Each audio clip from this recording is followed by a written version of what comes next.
Every person you see who's on fire and is successful knows the why. You know what the problem is?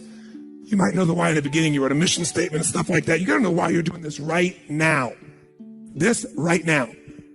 That's what's going to engage you and activate the why. You might have a why, but it's not active. How many follow the difference what I'm talking about here? Say I. Otherwise, that little law of familiarity shows up. You know, well, we're doing this because da-da-da-da-da, and you repeat the why, but it has no emotion behind it. See, if I take a stick pin, no, I don't see anything like that, but you know when a woman has a blouse, they have like a little stick pin in it? Let's think that stick pin is a word. And I take that stick pin and I throw it at you. Are you going to feel it? Barely. What if I take that little stick pin called a word and I wire it to the back of a giant iron bar called emotion? Now I can take that stick pin and put that thing right through your heart. That's the power of why. RPM. R is the result, the outcome, what you're after. P is the purpose. It's the why. 80% of success is why. 20% is how. Get a big enough why, people will figure out how to do it. Yes. How many agree with me on this? Say I. So you better know your why. So, talking to the president, tell me something. What's your outcome? And then why? And once we know the why, we know what you're after and why, then the question is, how do we do it? We know what we're after, why, how do we do it? By the way, are there lots of hows to get to an outcome, yes or no? Yes. Are there many paths to get a result, yes or no? Yes. Some are more efficient than others. And you're not going to know, so you know what you do? You brainstorm out all the hows you can think of. All the things you could possibly need to do to get that result. And then you narrow it down to the 20% that makes 80% of the difference. And you'll find out you don't have to do that whole to-do list. In fact, wouldn't it be nice to write your whole to-do list and not do it and still get the outcome? How many prefer that? Say I. That's RPM. I love it when I don't do my to-dos and I got the outcome. That's the coolest thing in the world. You might have done one or two of them, but it's been learning selectively which ones are going to create it. But the only way to do that is to brainstorm out the M, the massive action plan. If I know the result I'm after, I know what it is I want. What's the outcome? What's the result? What do I want specifically, clearly? And I know the why, and the why has got to move who? Who does the why have to matter to? Well, if it's a why you're trying to get everybody to deal with, they got to have a why involved in it. But people do things for different reasons. People donate money for different reasons. Some of you donated money the other day here because you were moved by the experience. Some of you did it for connection. Some of you did it to contribute. Some of you felt guilty if you didn't do it because somebody else did beside you. Or you have a lot of money and you feel guilty about it because you didn't earn it. I'm not saying anybody in this room, but that's how some people are. They inherited it, so they feel guilty. Some people do things to get their name up on the wall. Some people today do it anonymously and then tell everyone. Isn't it true? Yeah, just confidentially. That was me. And everybody tells everybody that it's anonymous. They're doing it for significance. Some do it for connection. Some do it for contribution. I don't care why a person does it, but we do it. But if you're going to work with a group of people, you better make sure the why touches on all their needs. Does that make sense? When it's you, whose why does it have to be? Whose why does it have to touch? Whose purpose does it have to be? Your own for you to be moved. So if you know the result and you know the purpose, now you need the M, which is the massive action plan. We also call the massive action plan the map. It's your massive action plan, your map. How are you going to get there? What are you going to do? And by the way, when you're crystal clear on what you want and you know why you want it, you can make a big map. You can brainstorm a million ways to do it. Not all your houses are going to work. That's why you make a whole map. And then go back and gradually asterisk the ones that are the most important and go hit those. You might get the whole outcome in the first two action items and get rid of your whole rest of your list. This is RPM. This is how I operate. Now, if you never did this on paper and you just did this thinking process in your head, you'll get invaluable resources. If you learn to put this on paper, it'll be more powerful because then your brain isn't racing and you can see it. If you make it into a system that you personally use, your productivity will explode. If you teach your whole company to do this, your company will go to levels you can't even imagine because everyone will maximize their productivity. And it is different than any other system in its essence because it causes a different focus with a different level of emotion, greater creativity as a result of that, and then it shows you how to leverage it all. Does this make sense? So those three pieces, results planning, asking what question? What's the first question you're going to always ask? What do I really want? What's my outcome? What's the actual result I want? from this day, from this week, from this conversation, from this meeting, doesn't matter what it is. If that's all you ever do, you're already practicing RPM at a fundamental level. But if you want to juice it up, you'll ask the second question. What's the second question? Quick. Why do I want it? Why? What's juicy about this? What excites me about this? What do I really want about this? If I'm going to call this person, why am I calling them? And you know what? When you get a stronger why, the action items change because you're in a different what? Who knows? A different what? Make that same call without any clear outcome and any clear purpose, or the outcome is get back to them. That's my goal. Get back to them. What's going to be the quality of the writing or the phone call or the vocal quality when you're getting back to somebody? Versus if you know my outcome is to make sure they feel like I am so in their corner that I'm here to make sure their needs are completely met, more than they've ever met by any person they've ever spoken to on the phone before, and that I am here for them and they can count on me. Why? Because that's who the hell I am. Because when people deal with me, they have found someone like no other human being they've ever dealt with, and I am a source they can count on. That's why I don't have to go chase 8 million new clients. That's why they stay my client for 17 years and pay me $1 million a year to talk to them on the phone once every 10 days for 10 minutes and see them 3 times a year for an hour. And I get a piece of the upside, so sometimes I get a couple $1 million for that. Why would somebody pay you that kind of money? Because when my guy calls me, he gets delivery he can't get anywhere else on the face of the earth. So I pride myself in that. And by the way, that feels juicy to me. It meets my need for contribution, for my need for growth, my need for significance. I'm the best at what I do. My need for certainty, I deliver. As a variety, who the hell knows what's going to happen when I pick up this phone? It's different every time. Because the market's changed, something's going on. How many follow? Say I. It's a very different thing than, oh, I'm getting back to my client, right? And the way you're going to come across is different. And everybody will go, wow. And in life anyway, by the way, the people who are the very best on earth that get paid everything like 100 times more than everybody else, they're just a little bit better than everybody else. It's like, you know, a bear's chasing you. I don't have to be that fast, just that much faster than you, right? In life, you just have to be a little bit better than everybody else and you get all the rewards. And that little bit better, to me, is RPM. Okay? Now, RPM is also a visual chunking system, visual way to chunk. Remember the other day when I showed you this little concept of this chunking system where, you know, you have this to do and this to do, this to do, I gotta do this, I gotta do this and this and this, and I gotta do this and this and this and this, and I gotta do this and this and this. By the way, this is what happens when you ask yourself, what do I gotta do? Which I'm gonna show you, you should still do. You should ask yourself all the things you do and write them all out. And then when you've written it all out, you look at this and you step back and you say, okay, but what do I really want?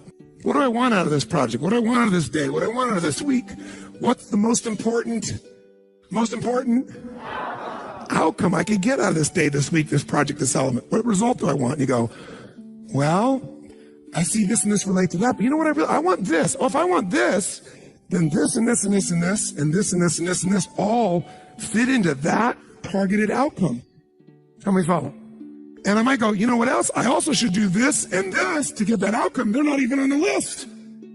But these might get me there faster than all 3 of these. Oh, by the way, this and this and this and this and this and this and this, all right. Oh, and guess what? This and this and this and this and this, all right. And guess what? There's my day. 1, 2, 3.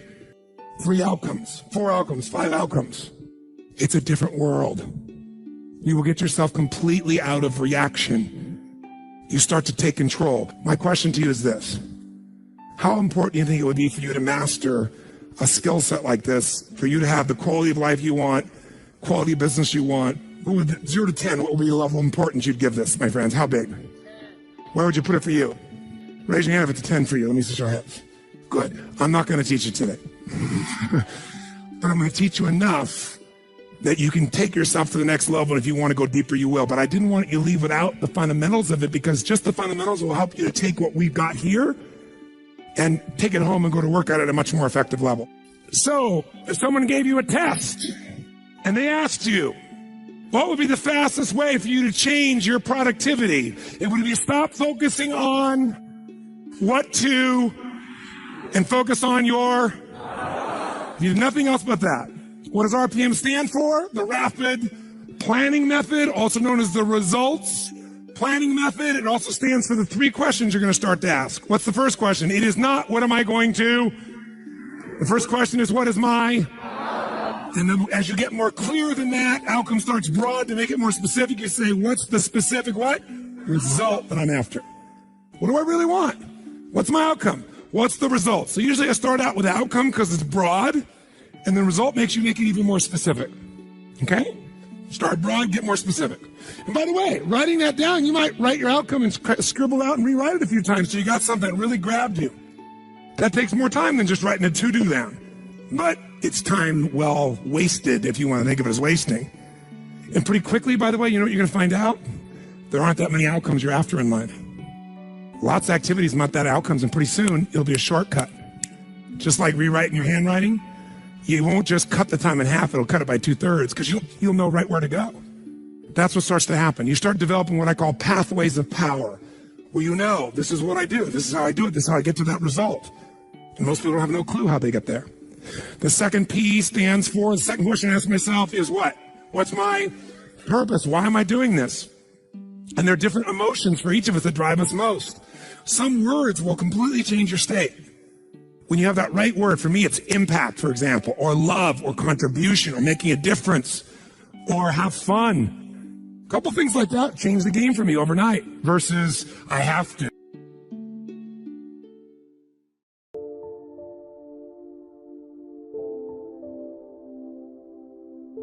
Remember the list I came up with to explain why I wasn't doing well? One of the items that was high on my list was prices. I told Mr. Schoaf that my problem was everything costs too much. However, he soon set me straight on that by saying, Mr. Rohn, that is not the problem. Let me tell you the real problem. You can't afford it. It's not it. If you keep dealing in it, you will always be broke, unhappy, and disillusioned because you will never have enough. Don't deal in it.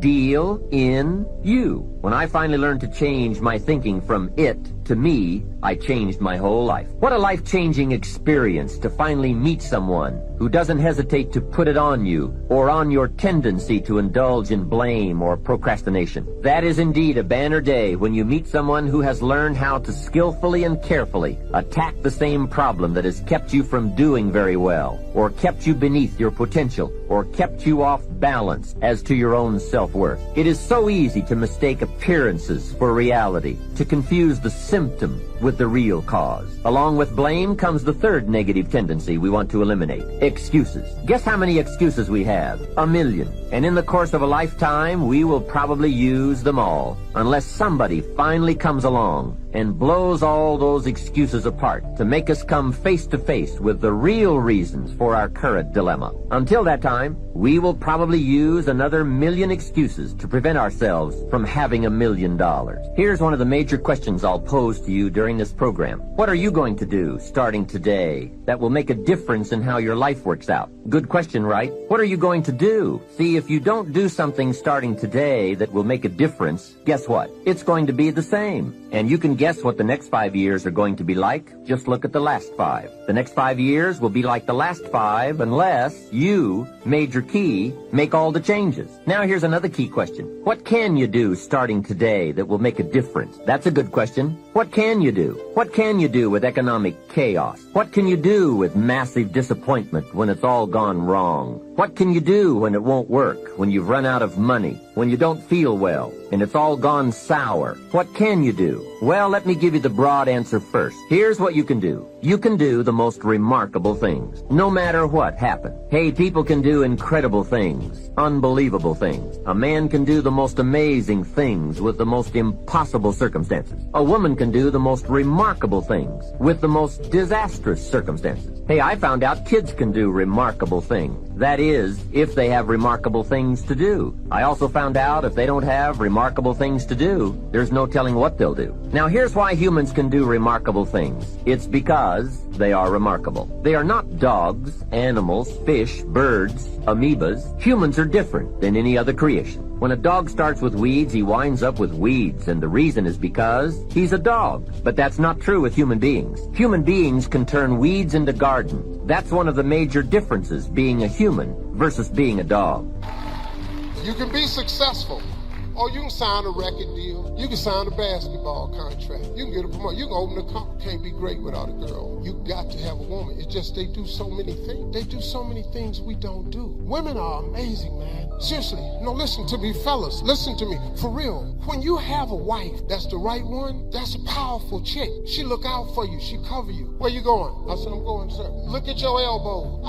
I can't see my elbows. What is you talking about? Look at your elbows. How? Put some lotion on, Steve. If I didn't have her, I'd be out somewhere. Then I turn around. Next thing I know, I'm on TMZ. Steve Harvey. Them ass elbows.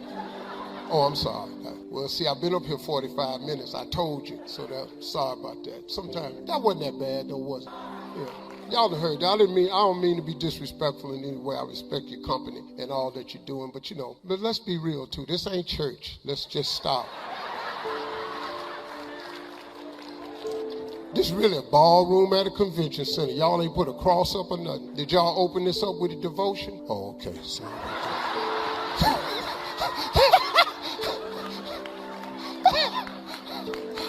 I tried to find a loophole. Did y'all open it with a devotion? Yes. Oh, okay.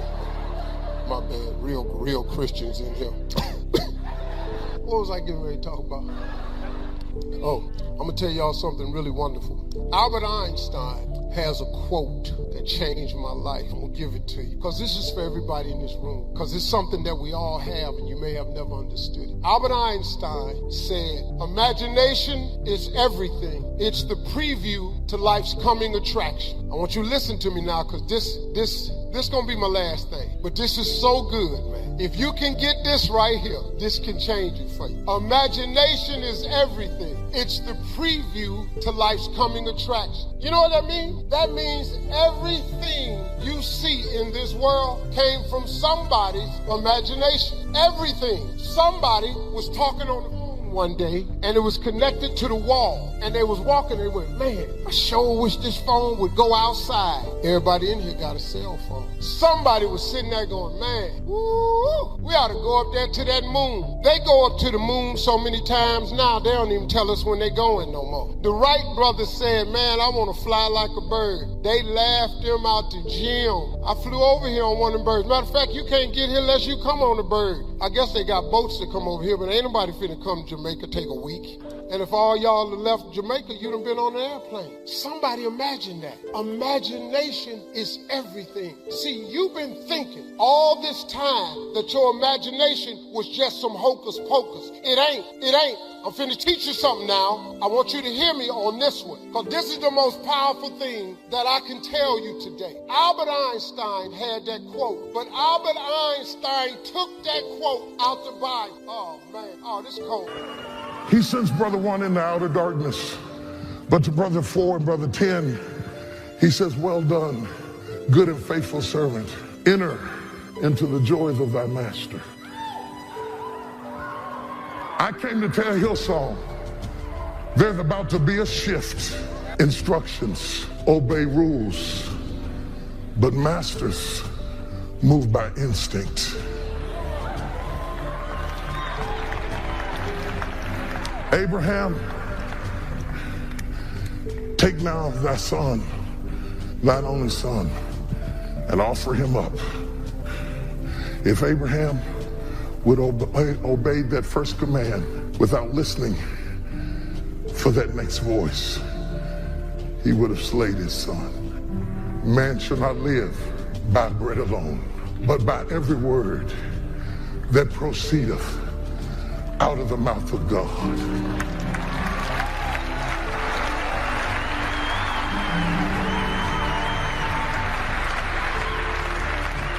Are you walking in what God has said, or are you walking in what God is saying?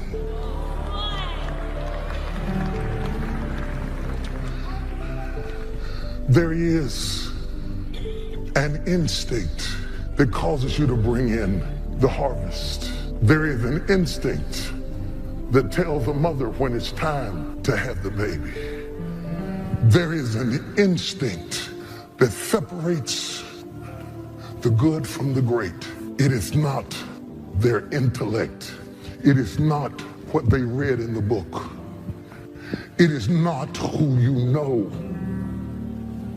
It is, the elephant is over there.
Negativity, you can protect yourself from negativity. And that's what stops most people, negative thought. You can coat your mind from negativity. It's a real simple exercise to do. I do it every morning before I walk out the door. So I walk out as a positive person. You know, I get tired sometimes. That's different from being negative because I get mentally drained from my job at times. But to coat your mind from negativity, the way you can put a coating around your mind is with one simple thing, gratitude. Gratitude erases negativity. I'm gonna show you how this works. If you wake up in the morning and you start having negative thoughts, man, this ain't my day. I woke up on the wrong side of the bed. I'm tripping, I just don't feel myself. Every time you feel, in the middle of the day, if you feel yourself doing that, stop, just stop for a second and start going over in your mind everything you have to be grateful for. Not everything you want, everything you already have. Because what you have is substantial. You just haven't gone over the list and taken inventory in a long time. But the fact that you can walk, that's a blessing. The fact that you woke up, that's another blessing. The fact that you can see, think, reason, that's another blessing. The fact that you can go somewhere and get yourself something to eat, that's another blessing. The fact that you can go and turn the key and call someplace home, that's another blessing. The ability to dream is a blessing. The fact that you have an opportunity to get it right is another blessing. The fact that you're beautiful, that's another blessing. The fact that you have any measure of health, that's another blessing. And I'm just talking to you, I don't even know you. I could give you 50 things you ought to be grateful for right now. I don't even know you. Start coating your mind with gratitude. It'll change everything for you. So today's message is about thinking. There's some stats you need to know. Number one is, average person, you and I have about 75,000 thoughts a day rattling around in this thing we call our brains and our minds. 75,000 of them. The crazy thing is 91% of those thoughts are identical to the previous day and are identical to the day before that and the day before that and the day before that. And then we wonder why our life seems to repeat itself over and over again. So really the difference in our life, if we have 75,000 thoughts a day, here's the crazy thing, 91% of them are exactly the same. The separation in our life is in those 9% of their thoughts, because remember this, these magnets are pretty powerful. That's why I'm always saying that your obsessions become your possessions, because they do. You draw into your life exactly what it is you think about. It's a physical reality that you attract to yourself what you think about. So the difference in our life is 9% of our thoughts. That's why people say all the time the difference between winning and losing is so small, it's almost too scary to talk about. And really, we have identified what it is. It's 9% of what we think about alters the direction of our life. So what I'm here to tell you today is you've got to hone in and get aware of what you think about and then alter those 9% of the thoughts that are variable on a daily basis to serve you.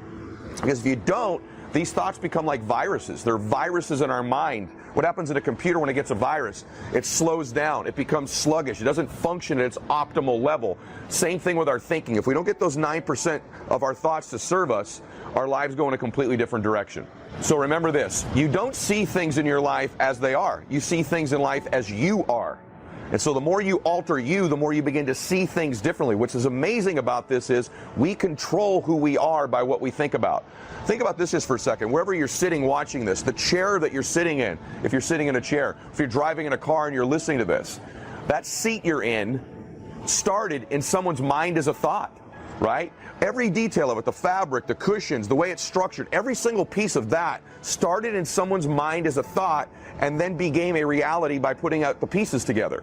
See, everything in life is that way as well. It always begins with a thought. When we think a new thought, here's what literally happens. Thinking a new thought literally opens a space up in our minds, in our lives, that never existed before prior to having that thought. It's like a brand new space you've created just by thinking it. And what happens is your unconscious and subconscious mind goes to work on filling in that space with the people, places, resources, and things to fill it up like a room and an architect would, to fill up that space and fully furnish it. That's the power of how we think. So literally everything that exists started as a thought in someone's mind and then became a material matter. And so you've got to begin to think about the things you want to materialize in your life on a regular basis and think about it repetitiously. Literally the things that we obsess about become the things that we possess in our lives. Most people, those variable 9% of the thoughts is the new thing they're worried about, the new fear they have, the new response to an email they have to make, and they never dictate the terms. Remember this, your mind is a weapon. And you got to begin to use it and pick that weapon up and control it. Most people are out of control with their mind. They don't point it at something. They let the world point it and they misfire all the time. So today, I want you to pick up that weapon that is your mind and begin to point it at the things you want, knowing that it's a magnet that draws to you the things in your life that you would most like to have or that you would most not like to have.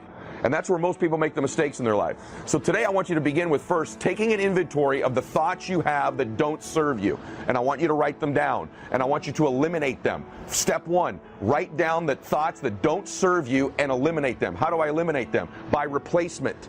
You eliminate them with replacement by thinking a new thought. It's as simple as saying, what thought would I need to have that would serve me to get this goal or dream or vision that I have? And get that thought, write it down, repeat it over and over and over and over again. Because there's a part of our brain called the reticular activating system. But I think that's good advice. Don't be a follower, be a student, right? Take advice, but not orders. Take information, but don't let somebody, order your life. Make sure what you do is the product of your own conclusion. Excellent note to make. Make sure what you do is the product of your own conclusion. Not to do what someone else says. Take what someone else says, process it, think about it, ponder it, If it makes you wonder, if it makes you think, then it's valuable. Then when you go take action, make sure that the action is not what somebody told you to do. Make sure the action is the product of your own conclusion. If you'll follow just a little bit of those simple guidelines, I'm telling you, the learning process can be speedy, swift, powerful. Your learning curve can go up, and then applying it to your business, your life, your family, conversations, equities of all kinds. You'll find some progress like I did that first 5 years when I met a teacher willing to share with me, turned my life around.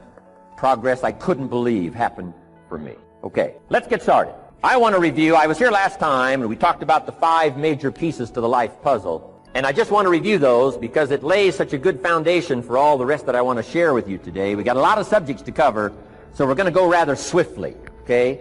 Put on your mental track shoes here and run with me today, because I'm going to deal mostly in concepts. Expect you to, fill in a lot of the details, because I got a lot to share. I want to get through it all. But let's lay this foundation again of the 5 major pieces. Happens to be the title of my latest book, but I think it is so valuable in laying a foundation. It's some of the things I learned between ages 25 and 30. The teacher who taught me so well. He dealt in these fundamentals, we call these. Fundamentals. We call these basics. Basics for sports, fundamentals for sports, fundamentals for your business, fundamentals for the way you deal with your family, a few simple things, a few basic things that if you practice every day can make all the difference in the world, how it works out. I boiled it down to 5 major pieces to the life puzzle. Let's just review those. Number 1 is philosophy. Philosophy, as I taught the last time I was here, philosophy, in my personal opinion, is the major determining factor in how your life works out. Philosophy, the major determining factor in how your life works out. Philosophy. To form our philosophy, you got to think, got to use your mind, got to process ideas. And this whole process over a lifetime, starting way back here when we were children, schools that we've attended, our parents, our experiences, all this stuff that we've processed by the thinking process helps to develop our philosophy. And in my opinion, each person's personal philosophy is the major factor in how your life works out. Here's what I called it in that last presentation when I was here. It's called the set of the sail. Each person's personal philosophy is like the set of the sail. Now, I used to think it was circumstances that ordered my life. If someone would have asked me at age 25, Mr. Rohn, how come you're not doing well? Pennies in your pocket, creditors calling, nothing in the bank, behind on your promises to your family, you live in America, 25 years old, got a beautiful family, every reason to do well, and things are not going that well for you. What is wrong here? It would not have occurred to me to blame my philosophy. It would not have occurred to me. Saying, well, I got this lousy philosophy, and that's how come I got pennies in my pocket and nothing in the bank. Things aren't working well. That would not have occurred to me. I found it much easier to blame the government.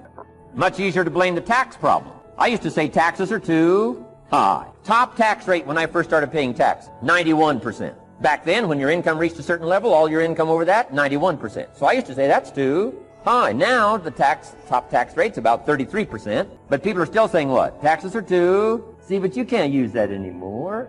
If it's gone from 91 to 33, how could it be too high? Come on. I threw all that old excuse stuff away. Some people found it, though, and they're my old list. I used to blame the traffic, the weather, used to blame circumstances, right? People say I'm too tall, I'm too short, I'm too old. I was raised in obscurity, raised on a farm, parents of modest means, all the stuff. If you were to ask me, how come you find yourself here, Mr. Rohn, age 25, living in America, land of abundance and opportunity, pennies, zero in the bank, not doing well, creditors calling, it would not have occurred to me to blame my philosophy. I found it easier to blame the company policy. I used to say, if this is all they pay, how do they expect you to do well? So I figured that, my future was going to be tied to what everybody else was arranging, the economy and, right, interest rates. I used to say things cost too much. That was my whole explanation, not my philosophy, until my teacher taught me better that this is where the problem was, my own personal philosophy. Here's what's exciting about each person's personal philosophy. That's what makes us different than dogs and animals and birds and cats and spiders and alligators. That's what makes us different than all other life forms. The ability to think, the ability to use your mind, the ability to process ideas, and not just operate by instinct. In the winter, I'm telling you, the goose can only fly south. What if south doesn't look too good? Tough luck. It can only fly south. But see, human beings are not like a goose, can only fly south. You can turn around, go north, you can go east, you can go west, you can order the entire process of your own life. And we do that by the way we think. We do that by exercising our mind.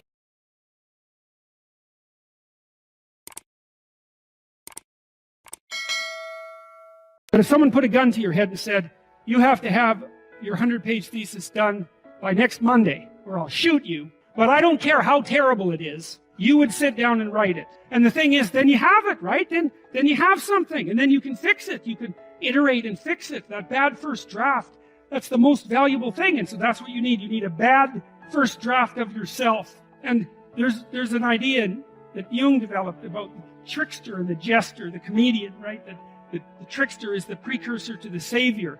That's one of the things I learned from Jung that was just, it's so unlikely. You'd never think that. It's so amazing that might be the case. But the satirical and the ironic and the troublemaker, the comedian, the fool is the precursor to the savior. Why? Because you're a fool when you start something new. And so if you're not willing to be a fool, then you'll never start anything new. And if you never start anything new, then you won't develop. And so the willingness to be a fool is the precursor to transformation. And that's the same as humility. And so if you're going to write your destiny, you can do a bad first job. You're going to get smarter as you move forward. That's the thing, is that so something beckons to you. That's what happens here. Maybe the star that Geppetto wished on was the wrong damn star, but at least it was a star, right? At least it was in the sky. At least it moved him forward. And so you say in your life, well, something grips you and fills you with interest. And you think, well, should I do that? And the answer is, if not that, then something. What if it's a mistake? It's a mistake. Rest assured. What do you know? You're going to stumble around, right? And what's going to happen is this. You're going to not stay in stasis. You're not going to wander around in circles. And I see people like that. They said, well, I never knew what to do, and now I'm 40. It's like, that's not so good. That's not so good. And you might say, well, and there is a literature, too, that suggests that people are a lot more unhappy when they look back on their lives about the things they didn't do than they are about the mistakes they made while they were doing things. And so that's really worth thinking about, too, because there's redemptive mistakes. And a redemptive mistake would be a mistake that you make when you go out and try to do something. You know, you think, okay, I'm going to try to do this. And you're not good at it. You make a bunch of mistakes. It's like, what's the consequence? If you pay attention, is you're not quite so stupid anymore. That's the thing, is you've been informed by the results of your errors. And so what happens is you follow the beacon, you follow the light. And you're blind, so you don't know where the light is. It's dimly apprehended only, and you're afraid to follow it. But you decide to take some stumbling steps towards it. And as you take stumbling steps towards it, you become illuminated and enlightened and informed because of the nature of your experience, because you're pushing yourself beyond where you are, and you're going into the country that you have not yet been in, and you learn something. And so what happens then is the star moves. You move 10 feet towards it, and you think, no, that's not right. I didn't get it right. It isn't there. It's actually there. And so then you see it somewhere else, and you shift yourself slightly, and you move forward. And that's what happens, is that you continue as you change. The thing that guides you forward moves, right? It's like God in the desert in Egypt, the pillar of light that you're following. It's moving. It's not a permanent thing. You move towards it, it moves away. It guides you forward. And so you say, well, is what I'm aiming at paradise itself? And the answer to that is no, because what do you know? You couldn't see paradise if it was right in front of you, but you might get a glimmer of it. And so you move towards it and you grow. And then the next time you open your eyes, you see a little bit more clearly. And that's what happens, is that just happens over and over, right? It keeps moving. But the thing that's so cool is that all those zigs and zags, you say, and each of those zags and zigs is a catastrophe. I hit a wall, my God, and then I had to die a little bit, and I barely got back up. It's a phoenix transformation at each turn, and it's painful. But the thing is that even though you've traveled 20 miles, let's say, on that road, and you've only moved 3 miles forward, you've moved 3 miles forward instead of falling backwards, because that's the thing too, is that if you stand still, you fall backwards. You cannot stand still, because the world moves away from you if you stand still.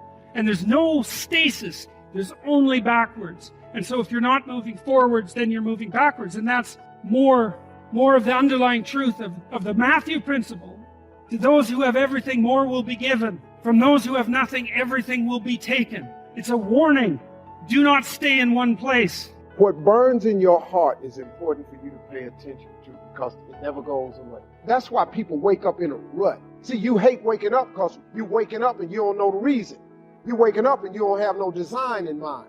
Once you live in your purpose, when you discover your gift, you can't wait to wake up. Please understand, pay very close attention to the thing that makes you happy. All of you are gifted at something. The problem is, you keep wanting your gift to be what somebody else's gift is. Identify your own gift because you already have it. Here's the way you identify your gift. Your gift is the thing that you do the absolute best with the least amount of effort. If you fry chicken better than everybody you know, you ought to be somewhere frying chicken. People make millions of dollars frying chicken. Popeye, Kentucky Fried Chicken, El Pollo Loco. All they doing is making chicken. They just found a way to do it. Somebody just started making chicken. You know the story of Marie Callender's? Do you know what this woman did, man? She worked for a diner, a greasy spoon diner that was going out of business. It was her only job. She was a single mother. It was her only job. She needed that job, but the diner was going to close. So she went to the owner of the diner and said, let me bake one of my pies. People like my pies, and see if I can help you make a little money. He said, whatever, bring it in. She bought one pie in. They sold every slice. The next day, the people came in and asked for the pie. She had to go home and make another pie. The next day, so many people asked for the pie, she had to make 4 pies. Then people started saying, can I buy my own pie? She made so many pies at this store that she eventually saved her money and put a commercial oven in her house. Now, she done made so many pies, the dude's shop, he ain't selling hamburger no more. All he's selling is them damn pies. That's how Marie Callender got started. Marie Callender now has over 120 restaurants. You can't go to no frozen food section without seeing Marie Callender in there. You know what she started with? A pie. One pie. Your gift will make room for you. Now, what is your gift? It's the thing that you do the absolute best with the least amount of effort. That's your gift. Quit running away from the gift. Your gift will make room for you. Stop trying to be something you ain't gifted at. Maybe you here because you need to hear this. Maybe you here because you need to dust off your dreams. Maybe you need to explore your imagination. Maybe you just need to identify your gift so you can quit tripping in your own life, trying to figure out what you can do. Some people are born to be teachers, caregivers, nurses, babysitters. Those are gifts, you know what I mean? If you're living in your gift, you're cool. It's just if you ain't. You do anything else, when that alarm clock go off in the morning, you ain't gonna like it. And I would hate to die and never do the thing I was born to do. You should look into that before you mess around and check out of here. I used to blame the weather. I blamed the traffic. I used to blame my car. I blamed the manufacturers. I used to blame the company. I blamed company policy. I used to blame the training program. I blamed my negative relatives. They were always putting me down. I blame my cynical neighbors. They're just selfish, looking out for themselves. Won't loan you money? They were on my list. I used to blame the economy. I blamed the community. That's a pretty good list for not doing well, isn't it? I thought it was good. I'll never forget one day. Mr. Schoaf was very kind, but he was also very blunt, and this was no exception. And I'm glad he was blunt. There's a lot of things I'd have missed if he hadn't have been blunt. One day, with sort of a curious look on his face, he said, Jim, just out of curiosity, tell me, how come you haven't done well up until now? Excellent question. I thought, well, so I won't look too bad, I'll go through my list. And this list I just gave you, I put that on him. And he was very patient. He let me go through the whole thing, the government, the weather. I went through this whole thing. When I finished, he looked my list over very carefully. He said, Mr. Rohn, big problem with your list. You ain't on it. When I went to work for him a few months later, I learned very quickly to tear up my list, reasons for not doing well, and I threw it away. And I got me a fresh piece of paper. And I put one word on it. Me. There's a Black Heritage spiritual that says, it's not my mother nor my father, nor my brother nor my sister, but it's me, oh Lord, standing in the need of prayer. See, I used to blame everything outside. And then let me give you a little philosophy that helped turn my life around. For your notes, here it is. It's not what happens that determines the quality or the quantity of your life. It's not what happens. And the reason is because what happens to about everybody. No different. The sun went down on all of us last night. A common event, a happening. And I found out that the same things can happen to two different people. One gets rich and one stays poor. Why is that? It's because it's not what happens, but rather it's what you do that changes everything. So that's a key phrase. It's not what happens, it's what you do. What happens is about the same. You might put that in parentheses here. Same. What people do, that's what's different. Somebody says, yeah, but you don't understand the disappointments I've had. Come on. Everybody's had their share. Disappointments are not special gifts reserved for the poor.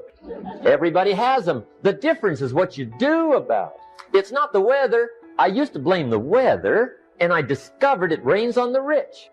So see, that won't help. Two men wake up one morning, there's a rainstorm on. One of them looks out his window, sees the rainstorm, and he says, wow, what a storm. With weather like this, they can't expect you to go out and make sales. He stays home. Same morning, the other guy looks out his window, sees the same storm, says, wow, what a storm. But he says, you know what, with weather like this, what a great day to go out and make sales. Most everybody will probably be home, especially the salesman. See, that's the difference in how your life works out. It's not what happens, it's what you do. So here's one of the key questions of the evening. Starting tomorrow, what are you going to do that'll make a change in your life's direction?